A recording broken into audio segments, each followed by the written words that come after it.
Hello students, आज हम ऐसे न्यूमेरिकल पढ़ेंगे जो कि यूपी बोर्ड में पूछे जाने वाले हैं या फिर कई वर्षों से पूछे जा रहे हैं। ठीक है, इसमें पहला न्यूमेरिकल है वायु में प्रकाश की चाल 3 × 10⁸ मीटर पर सेकंड। ठीक है, तो एक हमारी चाल है प्रकाश की वायु में, प्रकाश की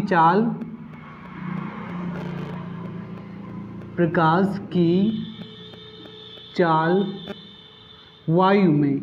ठीक है, ये कितनी होती है इसको हम सी से दिखाते हैं। C = 3 × 10⁸ मीटर पर सेकेंड। ठीक है, ये क्या है? प्रकाश, वायु में प्रकाश की चाल है। अब आगे कहा है जल का अपवर्तनांक। किसका अपवर्तनांक? जल का अपवर्तनांक कितना दे रखा है आपका? 3/4 है। 3/4 इसको हम n से डिफाइन करते हैं। किसका है? वाटर का है, तो यहाँ पे क्या लिख देंगे? W। NW = 4/3। तो प्रकाश की चाल ज्ञात कीजिए किसमें? जल में। तो प्रकाश की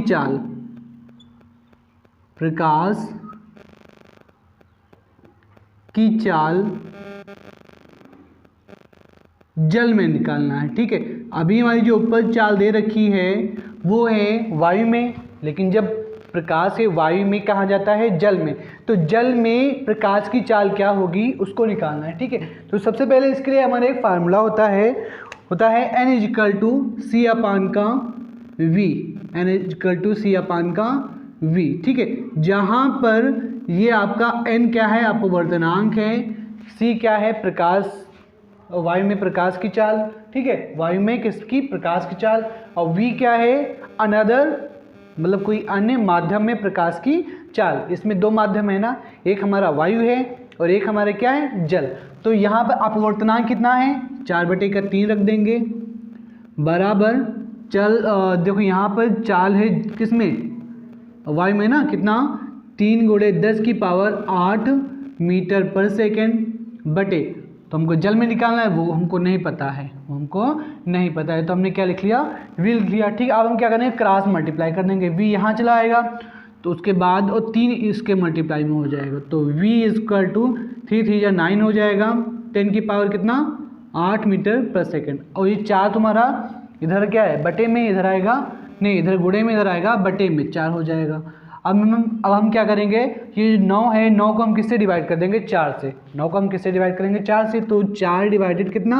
9। ठीक है, 4 दूनी 8 हो जाएगा, घटाएंगे 1 बचेगा, डेसिमल लगाया, 0 बढ़ाया, 4 दूनी कितना? 8, फिर घटा दिया, 2 बचा, फिर यहाँ पर एक और 0 बढ़ा सकते हैं, 4 पंचे कितना हो जाएगा? 20। ठीक है, और यहाँ 10 की पावर जो 8 है उसको हम उसी तरह लिखे रहने देंगे। ठीक है, तो इसको हमने डिवाइड किया, कितना आया? 2.25 गुणे 10 की पावर 8 मीटर पर सेकेंड हो जाएगा। ठीक है, ये क्या है? जल में प्रकाश की चाल निकल आएगा। ये अनदर क्या है? माध्यम है। कौन सा? ठीक है, कौन सा माध्यम है हमारा? दूसरा जल है, पहला क्या है? वायु है। तो ये हमारा आंसर आ जाएगा, इसको आप लोग नोट कर लीजिए। वीडियो को अंत तक जरूर देखिएगा, क्योंकि आज हम उन्हीं जो है न्यूमेरिकल को सॉल्व कराएंगे जो कि एग्जाम में पूछे जाते हैं। और वीडियो पसंद आए तो वीडियो को लाइक और शेयर और सब्सक्राइब जरूर कर दीजिएगा। ठीक है, सेकंड जो है न्यूमेरिकल है आपका, क्या कह रहा है कि वायु के सापेक्ष जल व कांच के अपवर्तनांक। वायु के सापेक्ष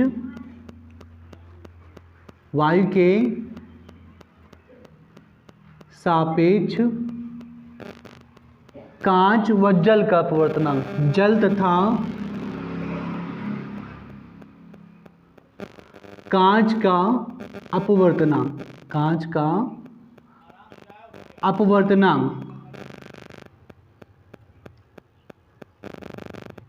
ठीक है, तो यहाँ पे जल का अपवर्तनांक लिखेंगे NW, कितना दे रखा है? 4/3। ठीक है, और NW कांच के दे रहे ग्लास, इसको हम G से दिखाते हैं। कितना दे रखा है आपका? 3/2। ठीक है, तो आगे क्या निकालना है? तो जल के सापेक्ष, ये हमारा क्या है? वायु के सापेक्ष। तो जल के सापेक्ष, किसके सापेक्ष? जल के सापेक्ष, जल के सापेक्ष कांच का अपवर्तनांक क्या होगा? किसका? कांच का अपवर्तनांक, ठीक है, अपवर्तनांक कितना होगा? किसके सापेक्ष? जल के सापेक्ष। तो देखो यहाँ पे जो जल होता है, ठीक है, कितना दे रखा है? जल के सापेक्ष कांच का, जल के सापेक्ष किसका? कांच का। तो यहाँ पर हम लिखेंगे AnW, ठीक है, एयर के सापेक्ष किसका? जल का अपवर्तनांक कितना है? एयर के सापेक्ष जल का अपवर्तनांक और वायु के सापेक्ष एयर, ठीक है, एयर के सापेक्ष ग्लास का अपवर्तनांक, एयर के सापेक्ष जल का अपवर्तनांक 4/3 और 3/2 है। अब क्या कह रहे हैं? जल के सापेक्ष अपवर्तनांक निकालना है। तो यहाँ पर लिखेंगे NWNG, जल, वाटर के सापेक्ष किसका? ग्लास का अपवर्तनांक। तो ग्लास का अपवर्तनांक हम पहले लिखते हैं ऊपर 3/2 और बटे में क्या लिखेंगे? ग्लास का अपवर्तनांक, ठीक है। यहाँ पर हम क्या करेंगे? नहीं, यहाँ पर किसका निकालना है? जल के सापेक्ष कांच का निकालना है ना, तो कांच वाला हम क्या करते हैं? ऊपर लिखते हैं और जल का अपवर्तनांक क्या करते हैं? नीचे लिखते हैं। 4/3 हो जाएगा। अब क्रॉस मल्टीप्लाई करेंगे तो यहाँ पे देखो, इस 3 का गुणा इस 3 के साथ, इस 2 का गुणा इस 4 के साथ, तो 3 तरह की कितना हो जाएगा? 9 हो जाएगा। 3 तरह की 9, आप लोग देख लीजिए सही से। 3 तरह की कितना हो जाएगा? 9 और 4 दूनी कितना हो जाएगा? 8। तो ये क्या हो जाएगा? जल के सापेक्ष कांच का अपवर्तनांक निकल आएगा। कितना? 9/8। ये हमारा आंसर हो जाएगा, ठीक है। जिसके सापेक्ष बोलता है उसको हम ऊपर लिखते हैं, जल के सापेक्ष कांच का, तो कांच वाला जो अपवर्तनांक होगा उसको हम ऊपर लिखेंगे, ठीक है। तो ये हमारा सेकंड न्यूमेरिकल है। आज हम ऐसे 10 न्यूमेरिकल बताएंगे जो कि बोर्ड परीक्षा में कंफर्म आएंगे, ठीक है। उसको आप लोग नोट कर लीजिए। अगला न्यूमेरिकल है जो कि ओम के नियम से है। ओम का नियम भी आप लोग याद कर लीजिएगा, और समांतर श्रेणी और समांतर क्रम और श्रेणी क्रम, ठीक है। समांतर क्रम क्या होता है? 1/r = 1/r1 + 1/r2। ये क्या कहलाता है? हमारा समांतर क्रम। जो इस तरह, ठीक है, धारा का मान क्या हो जाता है? बदल जाता है। ऐसे जो बनता है परिपथ, इसमें कौन सी धारा बहती है? ठीक है, वैद्युत धारा बहती है। और जो प्रतिरोध का मान होता है, ठीक है, और धारा का मान वो बदल जाता है। प्रतिरोध का मान नहीं, धारा का मान बदल जाता है। विभवांतर क्या होता है? एक समान ही रहता है, ठीक है। तो ये जो क्रम कहलाता है कौन सा? समांतर। और इस प्रकार जो बना होता है परिपथ, ये हमारा क्या कहलाता है? श्रेणी क्रम। ये हमारा क्या कहलाता है? श्रेणी क्रम। और श्रेणी क्रम में जो धारा का मान होता है वो धारा का मान बदलता नहीं है, ठीक है, क्योंकि धारा एक ही फ्लो से क्या है? बहती रहती है। किस क्रम में? श्रेणी क्रम में, ठीक है। और ये हमारा कौन सा है? समांतर क्रम। इस पर काफ़ी सारे न्यूमेरिकल पूछे जाते हैं। इसी बेस पर भी हम एक न्यूमेरिकल लगाएंगे। उससे पहले ओम का नियम क्या था?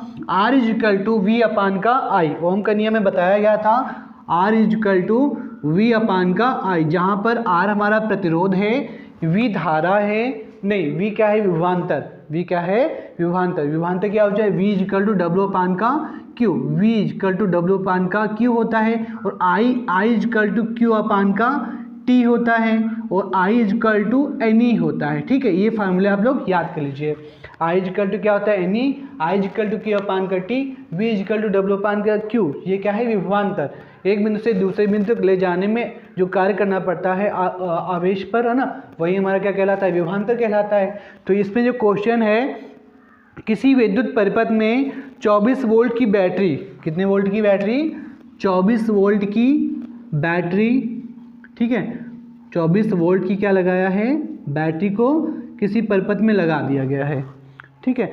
तो बैटरी में ओम का प्रतिरोधक लगाया गया है। इसमें जो प्रतिरोध है, प्रतिरोधक R का मान कितना दे रखा है? 60 ओम, ठीक है। प्रतिरोध का जो मात्रा क्या होता है? ओम। कितना दे रखा है? 60 ओम है। तो परिपथ में धारा का परिणाम क्या होगा?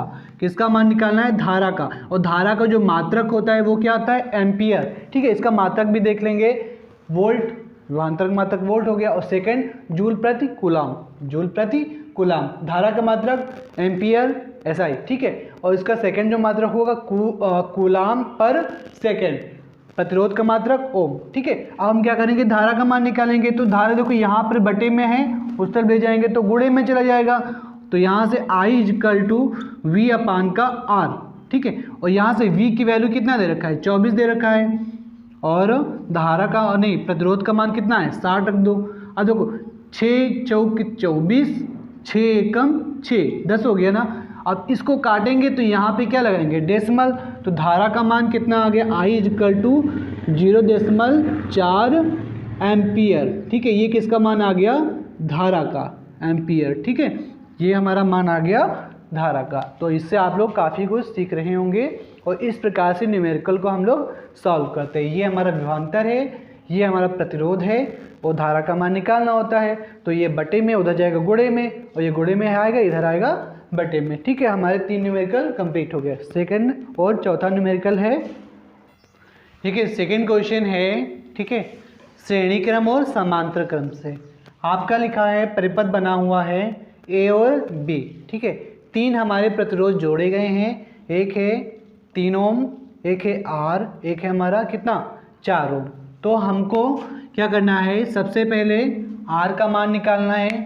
R का मान क्या है, ठीक है, वो हमको निकालना है। फिर क्या निकालना है, A और B के बीच में टोटल विभवांतर कितना है, A और B के बीच में टोटल विभवांतर कितना है, वो वैल्यू निकालना है। ठीक है, और इसके बाद कहा है कि जो R है इसका विभवांतर कितना है, 3 ओम। ठीक है, तो पहले R का कितना दे रखा है, 3 ओम दे रखा है, और धारा इसके अंदर जो बहने वाली है वो कितनी है, धारा की जो वैल्यू है वो कितनी दे रखी है, 1.5 एम्पियर। तो यहाँ पर विभवांतर का मान और R का मान निकालना है। तो R इक्वल टू, अभी हमने बताया था कि V अपान का क्या होता है, I। ठीक है, बहने वाली धारा 1.5, विभवांतर दे ही रखा है, तो R का मान निकाल सकते हैं ना आराम से।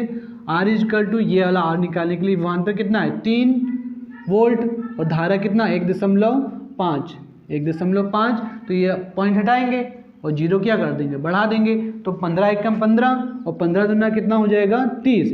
तो यहाँ पे जो R का मान आ गया है वो कितना ओम आ गया है, 2 ओम। R का मान 2 ओम। और ये कौन सा क्रम है, सभी क्या है हमारे, श्रेणी क्रम कि समांतर क्रम। ठीक है, ये हमारा कौन सा क्रम है, श्रेणी क्रम। ठीक है, तो श्रेणी क्रम में क्या करते हैं, फार्मूला लगाते हैं, R equal to R1 plus R2 plus का R3। तो R1 की वैल्यू 3 आ गई।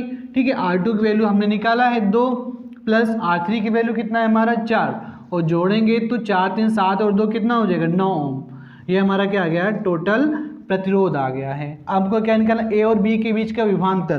तो विभवांतर का फार्मूला यही के इसी के नियम से। ठीक है, तो यहाँ से V इक्वल टू क्या, R और I, V equal to R और I, ये बटे में, उधर जाएगा गुणे में। तो V इक्वल टू R की वैल्यू टोटल 9, और धारा का मान कितना 1.5। ठीक है, गुणा कर देंगे तो यहाँ से 15 9 135। ठीक है, एक अंक बाद देश में लगा देंगे, और ये हमारा क्या आ जाएगा, 13.5 वोल्ट, 13.5 वोल्ट निकल के आ जाएगा। इसको आप लोग नोट कर लीजिए, काफ़ी इंपॉर्टेंट है। और इसी प्रकार के सवाल पाने के लिए वीडियो को लाइक कर लीजिए, चैनल को सब्सक्राइब कर लीजिए, और ज़्यादा से ज़्यादा अपने मित्रों के पास ये जो न्यूमेरिकल अभी हमने लगवाए हैं इसको शेयर कर दीजिएगा। और न्यूमेरिकल पाने के लिए कमेंट बॉक्स में लिखिएगा कि सर और न्यूमेरिकल हमको बताया जाए। ठीक है, धन्यवाद।